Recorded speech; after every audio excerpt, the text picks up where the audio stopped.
Dans cet épisode, je vous explique quoi faire si votre médecin ou si votre professionnel de la santé souffre de burn-out.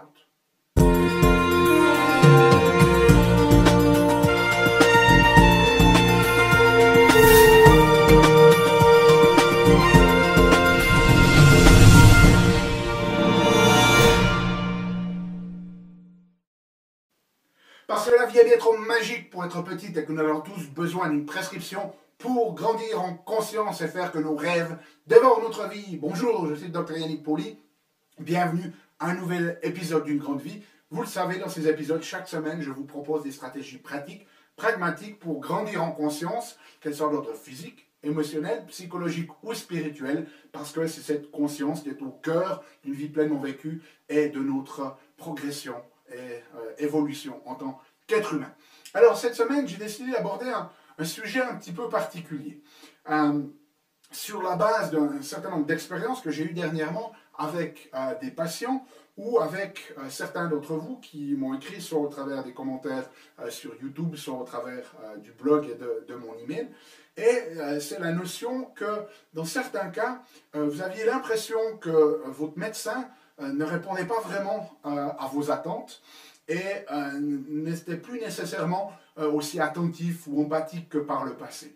Et je voulais vraiment aborder ça parce qu'il faut se rendre compte que c'est quelque chose de très réel dans la vie de tous les jours. Et avant d'entrer dans les détails, j'aimerais vous donner 2-3 statistiques. Alors, le monde devient de plus en plus difficile pour tout le monde. Mais ce qu'il faut savoir, c'est que le monde médical, eh bien, par définition, il est au contact de cette souffrance humaine tous les jours. Et ça, c'est quelque chose de très, très, très demandant pour les professionnels, que ce soit des médecins, que ce soit des professionnels de la santé, des naturopathes, les chiropraticiens. On est tous en contact dans, finalement, cette souffrance humaine tous les jours. Et moi, je vous parle aussi de ma propre expérience, où, eh bien voilà, on est des êtres humains, on n'est pas des machines. Et puis, à un certain moment, on peut aussi être fatigué ou des choses comme ça. Donc là, ce que je vais vous parler, c'est pas de votre médecin ou de votre thérapeute, ou même moi, du docteur Pauly, qui tout d'un coup a, je sais pas, une mauvaise journée parce qu'on a mal dormi, ou on a une courte nuit, ou il y a des soucis ou des choses comme ça. On parle de professionnels qui sont littéralement en burn-out, c'est-à-dire qu'ils sont tellement affectés qu'ils ne devraient plus travailler, et qui continuent de travailler, soit parce qu'ils sont indépendants, et puis finalement, il faut qu'ils continuent de gagner leur vie, soit parce qu'ils sont dans un environnement au niveau hospitalier ou des choses comme ça, où ils ne veulent pas montrer leur faiblesse. Mais ce qu'il faut savoir, c'est que selon des études, entre 40 et 60% des professionnels de la santé sont en burn-out. Et ça, c'est une réalité. Et cela, ça a des conséquences, pour vos soins et pour votre santé. En 2011, il y a une étude qui a montré que un médecin sur 16 avait déjà pensé au suicide. Et si vous regardez un petit peu ce qui se passe dans les professions médicales, si on compare certains paramètres de santé, que ce soit au niveau de la quantité de suicides, que ce soit au niveau de quantité de gens qui sont en dépression, ou qui sont angoissés ou stressés, les professions médicales ont un profil en plus mauvaise santé que la société. Et ça, c'est quelque chose de fondamentalement très grave. C'est-à-dire que nous sommes les leaders, ce sont nous qui devrons vous montrer comment rester en bonne santé. Alors si nous, le système médical, on est plus malade que nos patients, où va-t-on ? Où va-t-on ? Ça, c'est quelque chose de très très important. Donc de nouveau, je ne parle pas de votre médecin qui peut avoir un coup de mou pour une raison particulière sur un temps restreint. On parle vraiment de gens qui sont en burn-out, qui sont tellement affaiblis, tellement affectés qu'ils ne devraient pas travailler. Et c'est 40 à 60% des professionnels. Donc essentiellement, vous avez une chance sur 2 que votre professionnel de la santé, que votre médecin soit en état de burn-out. Alors, quelles sont les conséquences ici de cet état de burn-out ? Il y en a plusieurs. Les études montrent que si votre médecin est en burn-out, il va vous prescrire beaucoup plus de médicaments. Ce qui fondamentalement n'est pas une bonne chose, parce que l'idée c'est d'essayer de rééquilibrer votre système, de ne pas toujours être dépendant de ces médicaments, et surtout pas s'en voir prescrit beaucoup plus que l'on a besoin. Deuxième conséquence, c'est que votre médecin a beaucoup plus de probabilité, s'il est en burn-out, de vous prescrire des tests qui sont inutiles. Okay? Et ces tests qui sont inutiles, ben, ce n'est pas anodin. Les tests diagnostiques, certains d'entre eux ont des risques, comportent des risques pour votre santé. Et puis, ben, finalement, il y a aussi des risques de vous donner de l'anxiété et des choses comme ça qui n'ont pas lieu d'être. Okay? Troisième conséquence, c'est qu'un médecin qui est en burn-out par rapport à un médecin qui ne l'est pas a un risque beaucoup plus élevé de faire des erreurs de diagnostic. Et là, en fonction de ce qui se passe, ça peut être catastrophique pour votre santé. Okay? C'est-à-dire que si on passe à côté d'un diagnostic parce que vous avez un problème qui met en péril votre survie ou qui est d'urgence vitale, ça peut être une différence entre la vie et la mort. Okay? Donc c'est à prendre très très au sérieux. Le médecin qui est en burn-out a aussi un plus gros risque de faire des erreurs au niveau thérapeutique, hein, c'est-à-dire de ne pas vous donner le bon traitement ou ne pas vous donner le bon dosage, ou imaginez un chirurgien qui vous opère et qui est en burn-out, qui n'en peut plus, vous mettez potentiellement votre vie à risque. Okay? Autre conséquence, c'est que le médecin va vous écouter nettement moins. Et puis, sixième conséquence, c'est que pour les personnes qui sont en burn-out, on a une diminution de l'empathie, c'est-à-dire de la capacité à finalement être présent avec vous et vous comprendre dans votre souffrance. Et là, c'est non plus non négligeable parce que dès le moment où quelqu'un est moins empathique, eh bien, les études montrent que les patients vont retenir les informations.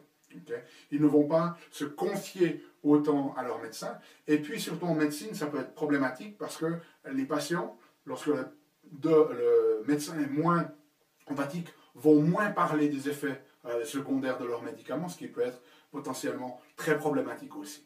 Alors maintenant qu'on a parlé des conséquences, quels sont ces signes? Comment reconnaître si votre médecin est en burn-out? Alors, il y en a trois principaux. La première, c'est des visites beaucoup plus courtes. Okay?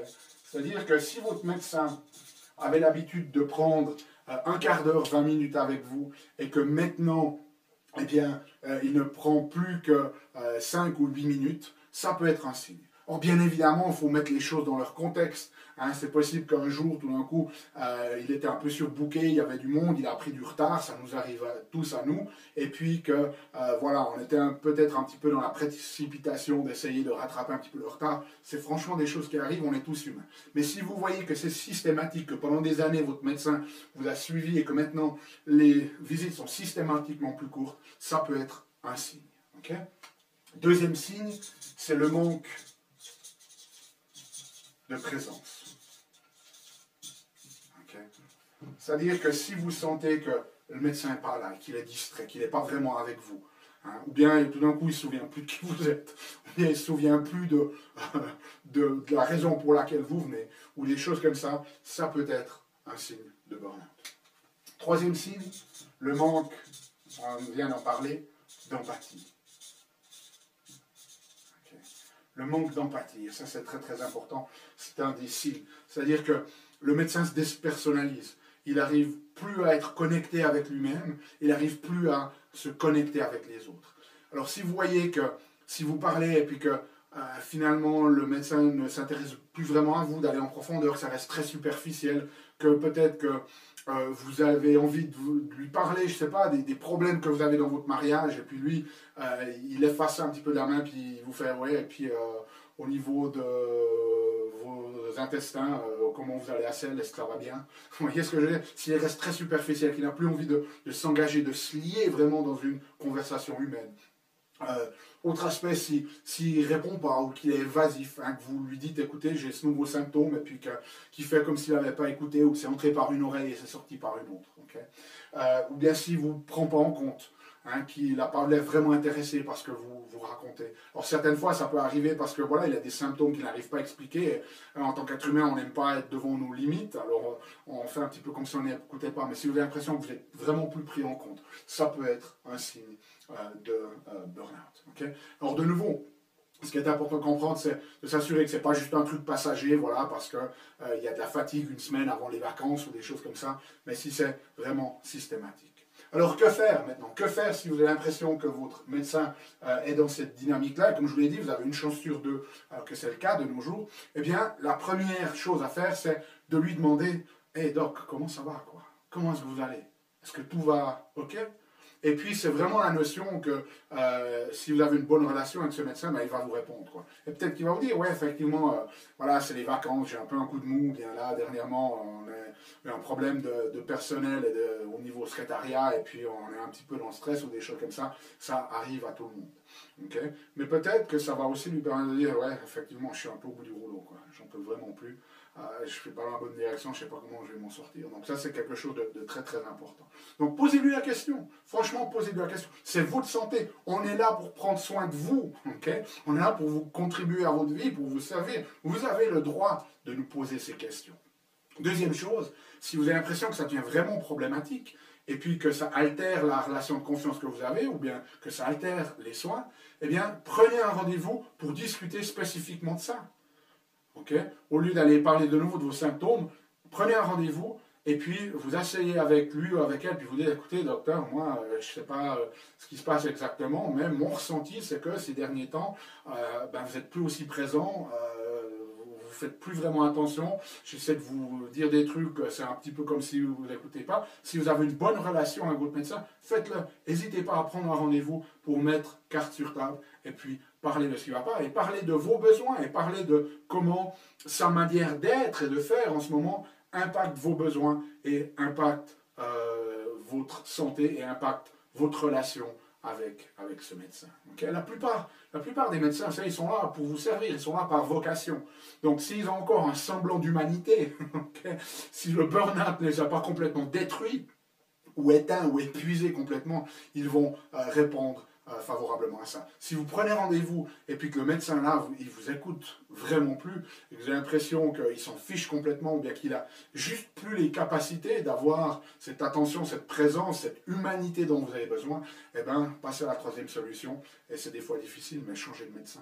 Changer de médecin. Si vous avez l'impression qu'il n'est plus capable de répondre à vos besoins et que surtout vous faites face à ce type de conséquences qui peuvent potentiellement mettre votre santé, voire même votre vie en danger, n'hésitez pas à trouver un autre médecin. Donc voilà, c'est quelque chose que je voulais aborder. C'est pas nécessairement facile, vous savez, quand on est professionnel soi-même, parce qu'on veut incarner un petit peu cet équilibre, on veut pouvoir être le leader, si vous voulez, des patients. On a envie de pouvoir montrer que nous, on est devant, puis on peut vous aider, vous tirer, mais on est aussi humain. Et c'est pour ça que moi, dans ma pratique, ben, par exemple, j'ai décidé de ne prendre des patients que 3 jours par semaine. Parce que, il y a plusieurs raisons pour ça, mais j'ai d'autres jours parce que, bien évidemment, je fais de la recherche pour essayer de rester à jour de ce qui se passe, apporter les meilleures solutions pour pouvoir préparer les dossiers des patients aussi, mais parce que j'ai aussi besoin de me reposer, parce que c'est une prise de conscience de ma part que, ben voilà, le monde devient de plus en plus difficile, il y a de plus en plus de souffrances, de gens qui vont mal, et que c'est un petit peu comme dans les avions, hein, lorsque ça dépressurise, il faut d'abord mettre son masque à soi-même avant de le mettre à quelqu'un d'autre, parce que si on essaie de le mettre à quelqu'un d'autre et qu'on tombe dans les pommes entre deux, aucun des deux ne va survivre. Donc c'est important pour les professionnels de prendre soin d'eux-mêmes, et c'est pour ça que j'ai fait le choix de ne travailler que 3 jours. Je pourrais faire beaucoup plus d'argent si je travaillais 5 jours par semaine, mais j'ai fait un choix de prendre soin de moi, pour pas de tomber dans cette dynamique, ne pas devenir une autre statistique, et pouvoir être le plus présent possible pour mes patients, en sachant que comme tout le monde, ben voilà, on a tous nos moments où des fois on est un peu plus fatigué, on est un peu plus sous stress et des choses comme ça, et que si c'est le cas, ça fait partie de la réalité, on en est désolé, mais ça fait partie de la vie, et surtout si vous avez un ressenti, n'hésitez pas à nous en parler directement. Okay? Donc voilà, je crois que c'était une discussion pas nécessairement facile à avoir, mais qui est essentielle, et que si vous avez l'impression que votre thérapeute, ou moi, si vous êtes un patient et que vous regardez, ne répondez plus à vos besoins, n'hésitez pas à nous poser la question, n'hésitez pas à discuter de cette situation. Okay? On se retrouve bientôt pour une nouvelle vidéo. D'ici là, souvenez-vous, aimez la vie, émerveillez-vous et contribuez chaque jour un petit peu plus.